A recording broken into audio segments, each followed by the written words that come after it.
వర్షాలు కురుస్తున్న తరుణంలో నగరంలో ప్రజలకు ఎటువంటి ఇబ్బందులు కలగకుండా అధికారులు తగు చర్యలు చేపట్టాలని నగరపాలక సంస్థ కమిషనర్ ఎన్ మౌర్య అధికారులను ఆదేశించారు. సోమవారం నిర్వహించిన డైల్ యువర్ కమిషనర్ ప్రజా ఫిర్యాదుల పరిష్కార వేదిక కార్యక్రమం నిర్వహించారు. డైల్ యువర్ కమిషనర్ కి ఫోన్ ద్వారా 10 మంది సమస్యలు తెలుపగా 32 మంది నేరుగా వచ్చి కమిషనర్ కు వినతులు అందజేశారు. శ్రీనివాసపురం వద్ద డ్రైనేజీ కాలువ పనులు చేయాలని డిప్యూటీ మేయర్ ముద్ర నారాయణ కోరారు.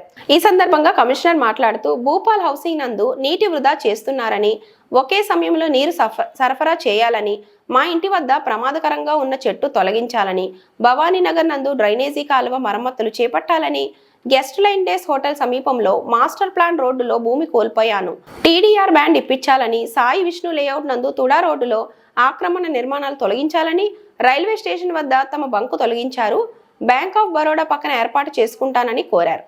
వీధి వ్యాపారుల సమస్యలను పరిష్కరించాలని ఏఐటీయూసీ నాయకులు కోరారు. ఆయా విభాగాల అధికారులు వెంటనే సమస్యలు పరిష్కరించాలని కమిషనర్ ఆదేశించారు. వర్షాలు కురుస్తున్న తరుణంలో ప్రజలకు ఇబ్బందులు లేకుండా చూడాలని అన్నారు.